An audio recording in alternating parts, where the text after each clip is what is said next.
Hello बच्चों, एक बार फिर से आप सभी का बहुत बहुत स्वागत है द्रोण स्कूल में। नवोदय विद्यालय और सैनिक स्कूल के लिए हम लोग डेली डाउट सीरीज चला रहे हैं। आपके एग्जाम में सक्सेस के लिए डेली ये सीरीज चल रही है बेटा। डेली दो वीडियोस तो कम से कम 2 वीडियोस तो डेली इस चैनल पे आ रहे हैं। एक तो लाइव होता है 7 बजे, तो 7 PM इन द इवनिंग बेटा आप सभी लाइव जुड़ा करो। डेली बेटा आप सभी लाइव जुड़ सकते हो अगर आप नवोदय विद्यालय या फिर सैनिक स्कूल की तैयारी कर रहे हो। और एक वीडियो मैं डेली आप सभी के लिए 6 AM पे यानी कि मॉर्निंग में आप सभी के लिए एक वीडियो डाल देता हूं। और ये सारे इतने इंपॉर्टेंट क्वेश्चंस है ना कि आपके एंट्रेंस एग्जाम में काफी बड़ी भूमिका इनकी रहने वाली है आपके सक्सेस में, ठीक है। और ये आप ही के क्वेश्चंस है, मैं अपने क्वेश्चंस में लेके आ रहा हूं। आप जो इस क्वेश्चन में डाउट पूछते हो, इस ग्रुप में जो डाउट पूछते हो, वही डाउट्स उन्हीं को मैं सॉल्व कर रहा हूं, उन्हीं को मैं लेके आता हूं आप सभी के सामने और उसको बहुत ही बेहतरीन तरीके से, अच्छे तरीके से सॉल्व करता हूं, ठीक है। तो ये ग्रुप जो है ज्वाइन कर लेना। अगर इस ग्रुप को ज्वाइन नहीं किया है, टेलीग्राम ग्रुप है बेटा, बिल्कुल फ्री ऑफ कॉस्ट ग्रुप है, तो इसको आप ज्वाइन कर लेना बिल्कुल। और यहाँ पे आप अपने डाउट्स भेज सकते हो, पूछ सकते हो और उसके उनमें से जो बहुत अच्छे सवाल होंगे उनको मैं लेता हूँ यहाँ पे और अच्छे से आपको समझाता हूँ। बाकी आपके दोस्त भी वहाँ पे हैं तो वो सारे आपके डाउट्स बता देते हैं, तो इससे आपके कॉन्सेप्ट बिल्कुल क्लियर हो जाते हैं, ठीक है। चलो स्टार्ट करने से पहले एक चीज़ और बता दूं आपको कि कम्युनिटी टैब में डेली यूट्यूब के जाया करना, द्रोण स्कूल सर्च करना और वहाँ पे जा करके ये सारे क्वेश्चंस मैं आपको डेली देता हूँ। तो इस तरह के क्वेश्चंस आप वहाँ पे हल किया करो, सॉल्व किया करो, अटेम्प्ट किया करो। स्टार्ट करते हैं पहले क्वेश्चन से। क्या कह रहा है बेटा कि यात्रा पे जाने वाला एक व्यक्ति पहले 100 किलोमीटर 50 किलोमीटर प्रति घंटा से, फिर 80 किलोमीटर 20 किलोमीटर प्रति घंटा की चाल से तथा अगले 120 किलोमीटर 30 किलोमीटर प्रति घंटा की चाल से तय करता है, तो उस यात्रा की औसत चाल ज्ञात कीजिए। A person going on a journey covers first 100 kilometre at 50 kilometre per hour, then 80 kilometer at 20 kilometer per hour, next 120 kilometer at 30 kilometer per hour, then find the average speed throughout the journey। अच्छा बेटा, average speed पूछ रहा है, आपको सबसे पहले ये पता करना होता है कि पूछ क्या रहा है भाई क्वेश्चन में। तो क्वेश्चन में औसत चाल यानी कि एवरेज स्पीड पूछ रहा है ना बेटा। क्वेश्चन में औसत चाल यानी कि एवरेज स्पीड आपसे पूछी जा रही है, एवरेज स्पीड। अब हम सभी जानते हैं किस फॉर्मूला हम जानते हैं बेटा कि एवरेज जो स्पीड का फॉर्मूला होता है, एवरेज स्पीड यानी कि औसत चाल कुल दूरी और बटे कुल समय, है ना। यानी एवरेज, ये औसत चाल है ना, हिंदी वाले बच्चे ध्यान देना। औसत चाल एवरेज स्पीड बराबर कुल दूरी बटे कुल समय, यानी कि total distance upon total time. अच्छा देखो बेटा, ये कुल दूरी कितनी तय कर रहा है। पहले 100 किलोमीटर तय कर रहा है, फिर 80 किलोमीटर और फिर 120 किलोमीटर, है ना जी। पहले ये 100 किलोमीटर तय कर रहा है, फिर 80 किलोमीटर और फिर जो है वो 120 किलोमीटर तय कर रहा है। तो कुल दूरी कितना हुआ बताओ, 100 प्लस 80 एंड प्लस 120। तो टोटल डिस्टेंस कितना हो गया बेटा, बोलो। टोटल डिस्टेंस ये हो गया 300, है ना। 300 ये टोटल डिस्टेंस हो गया, यानी कि कुल दूरी ये हो गई अपनी 300 टोटल डिस्टेंस, ठीक है। अब टाइम कितना लग रहा है जरा वो देखो। टाइम का फॉर्मूला हमें पता है बेटा, क्या बोलना मेरे साथ। टाइम का फॉर्मूला आप सभी जानते हो बेटा, इसमें कोई बड़ी बात नहीं है कि दूरी और बटे चाल यानी कि डिस्टेंस अपॉन स्पीड। तो टाइम हमारा अलग अलग यहाँ पे निकलेगा। देखो ये पूरी दूरी को 3 भाग में तय कर रहा है, ये टोटल डिस्टेंस है। पहले ये चल रहा है बेटा कितना, 100 किलोमीटर, फिर ये चल रहा है कितना, 80 किलोमीटर, फिर ये चल रहा है कितना, 120 किलोमीटर, है ना।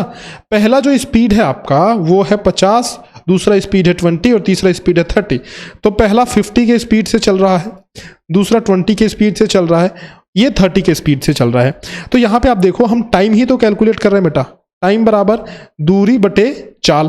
तो डिस्टेंस है 100, चाल है 50, यानी टाइम हो गया 2। यहाँ टाइम कितना हुआ देखो, 80 बटा 20 यानी कि 4। यहाँ पे टाइम कितना हुआ, 4। तो टाइम अगर हम लोग जोड़ें, सारे इन सभी टाइम्स को जोड़ लें, अगर हम लोग सभी ड्यूरेशंस को जोड़ लें, तो 2 + 4 + 4, 4 4 8 तो 10 हो गया, यानी कि 10 आवर्स यहाँ पे हो गया भाई टाइम। हमारा समय कितना हो गया बेटा, समय हो गया 10 घंटे, ठीक है। अब हमारे पास बेटा टोटल टाइम भी है, यानी कि कुल समय भी हमारे पास है ना।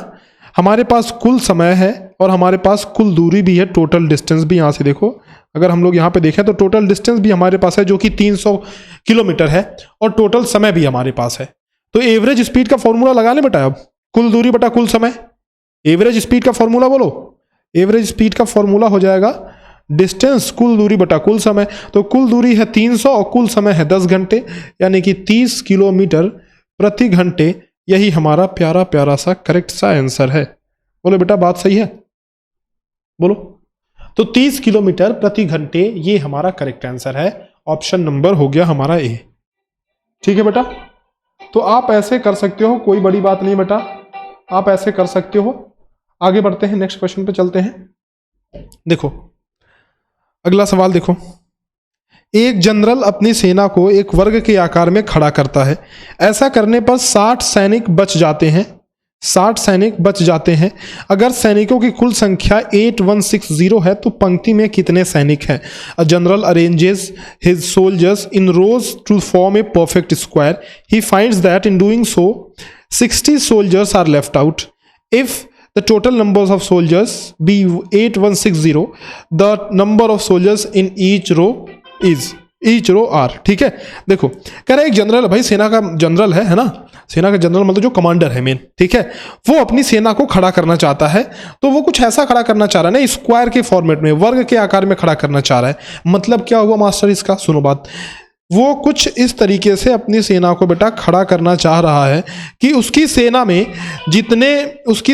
जितनी लाइंस हो, जितनी रोज हो, जैसे कि 1 2 3, मान लो कि 3 रो में बंदे खड़े हैं, 3 रो में सैनिक खड़े हैं, तो इस तरीके से 3 इधर से भी हो, समझ रहे हो। जैसे अगर सामने वाले रो में 3 लोग हैं तो 3 कॉलम भी होना चाहिए, इस तरीके से खड़ा कर रहा है वो।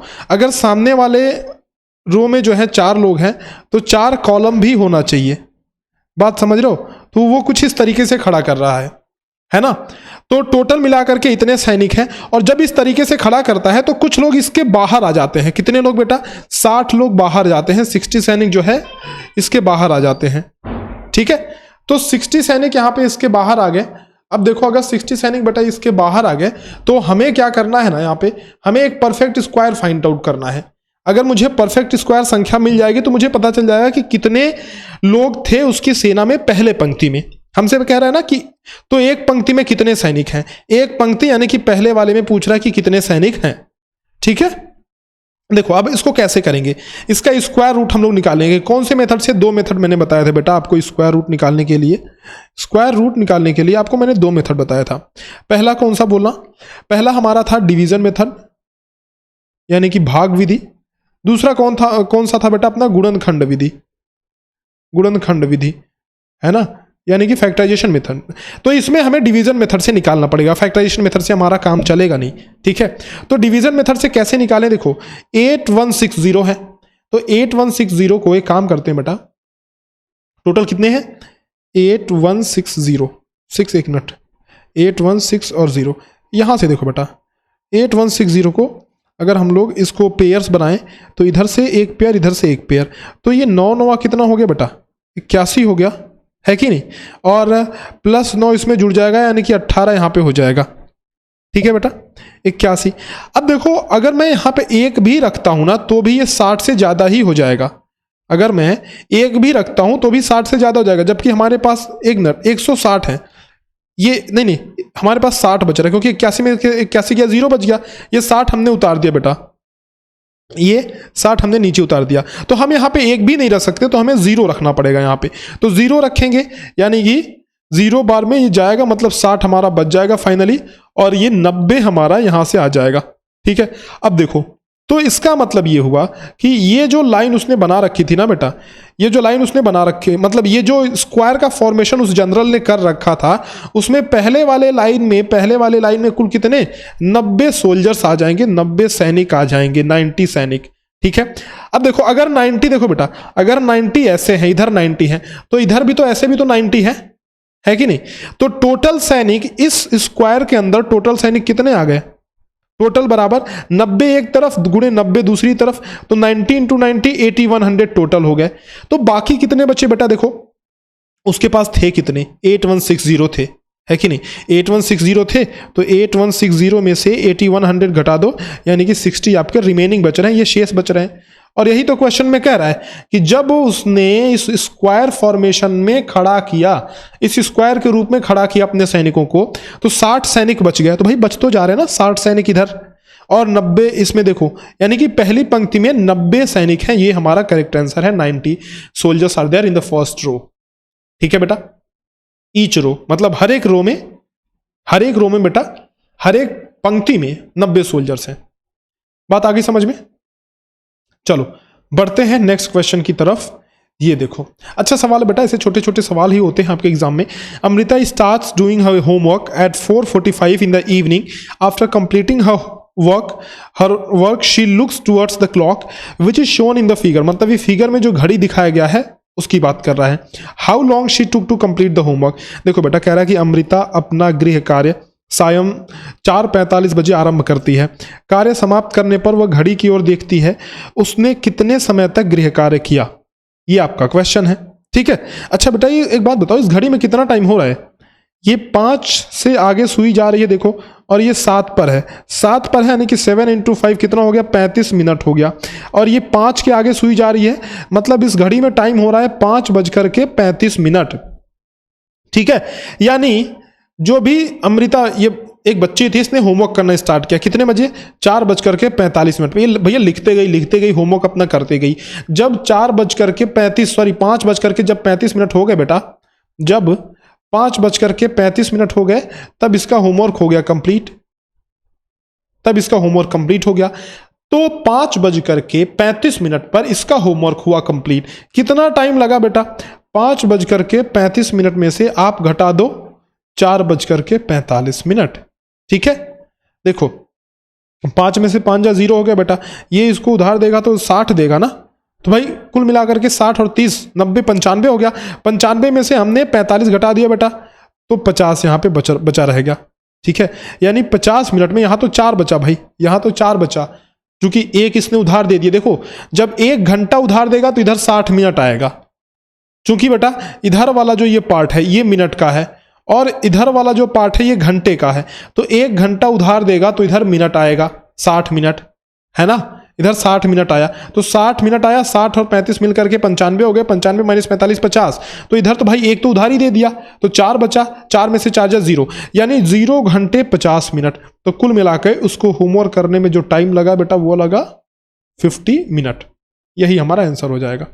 ठीक है, यही बेटा हमारा करेक्ट आंसर हो गया। अब देखो कितनी आसान सी बात है, कर लोगे ना ऐसे सवाल? आसान है। ऐसे क्वेश्चन में थोड़ा सा आपको ये देखना होता है भाई कि घड़ी का देख लेना बेटा, कि घड़ी आपको पहचानने आना चाहिए कि इस घड़ी में कितना टाइम हो रहा है। अगर आप ये पहचान जा रहे हो तो समझ लो कोई दिक्कत आपको नहीं होने वाली है। आप बहुत ही आसानी से इस तरह के क्वेश्चन के साथ डील कर लोगे, कोई भी परेशानी आपको नहीं होगी। लेकिन हाँ ये बात है कि ये घड़ी आपको पहचानने आनी चाहिए बेटा, ये घड़ी देखने आनी चाहिए। घड़ी नहीं देख पाओगे तो फिर दिक्कत है। ठीक है ना, तो इसकी आदत डालो बेटा।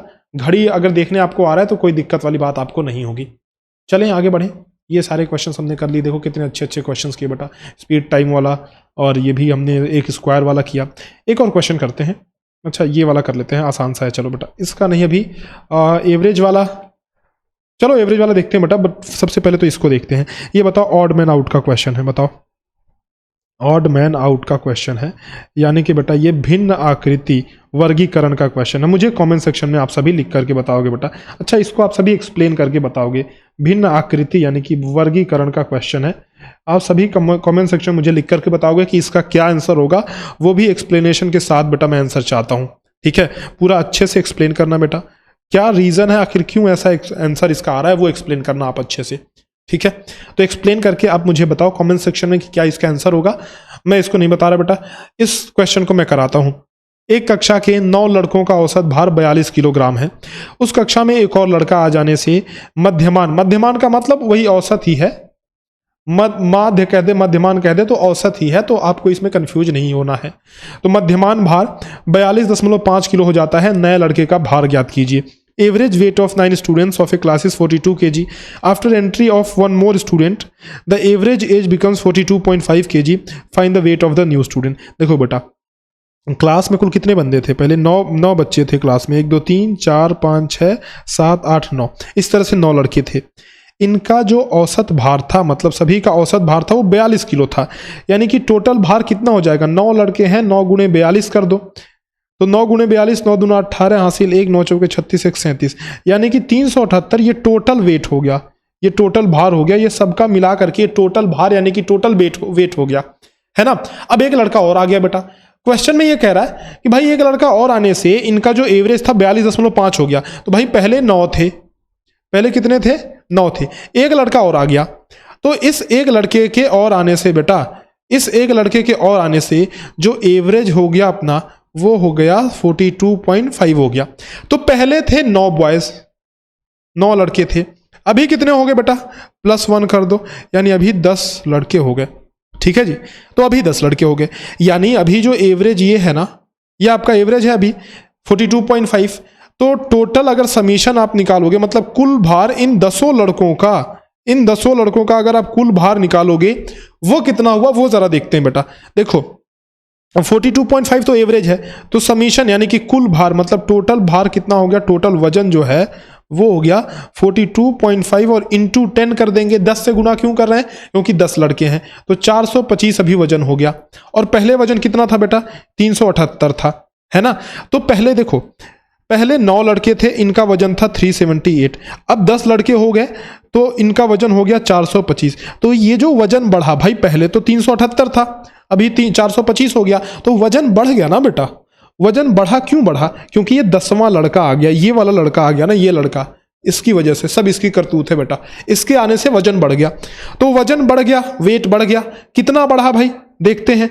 425 अभी हो गया, पहले था 378, तो 425 में से 378 घटा दो बेटा, ये हो गया 47 किलो। कितना हो गया? 47 किलो, 47 किलो। यानी ये जो नया वाला बंदा है बेटा, ये बहुत मोटा ताजा है ना, 47 किलो का है, 47 किलो का है।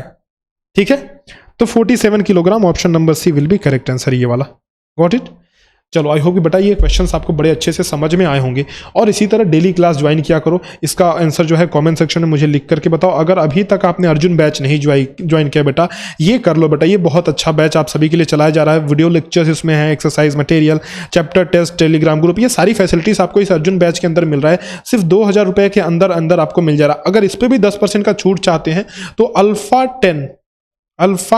10 कूपन कोड है, इस कूपन कोड का यूज कर लेना। बाई करते टाइम आपको 10% की छूट मिल जाएगी। ठीक है, बाकी किसी भी जानकारी के लिए आप इस नंबर पे कॉल या व्हाट्सअप कर सकते हैं, ये नंबर दिया हुआ है, नोट कर लो बेटा। और दूसरी बात ये आपको बता दूं कि अगले साल की तैयारी कर रहे हैं तो Navodaya alpha batch, we are running Navodaya alpha batch for the preparation of next year, that is JNVST 2024। So you can enrol in the Navodaya alpha batch if you are preparing for the next year.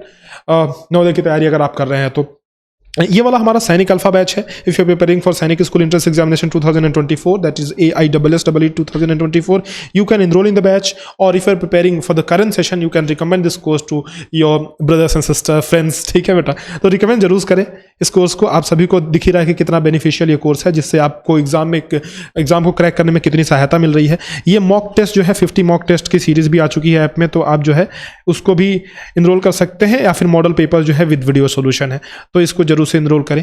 ये जो है आप सभी के लिए है model paper. अगर आप इस साल के लिए तैयारी कर रहे हैं तो विद वीडियो सोल्यूशन, जहां भी आप फंसते हो ना बेटा, आप तुरंत वीडियो सोल्यूशन देखो, शॉर्ट टिक के साथ आप सभी को पूरा मिलेगा वीडियो सोल्यूशन, तो वहां से आपके सारे डाउट्स क्लियर हो जाएंगे और आपका एंट्रेंस एग्जाम ये जरूर सा निकलेगा। चलो बेटा, अभी तो यही इस सेशन को एंड करते हैं। बाकी हंसते रहो, मुस्कुराते रहो भाई, देखते रहो डीडी सर की क्लास। मिलते हैं आपसे नेक्स्ट सेशन में इसी तरह के सवालों के साथ, और चैनल को सब्सक्राइब कर लेना अगर नहीं किया है अभी तो।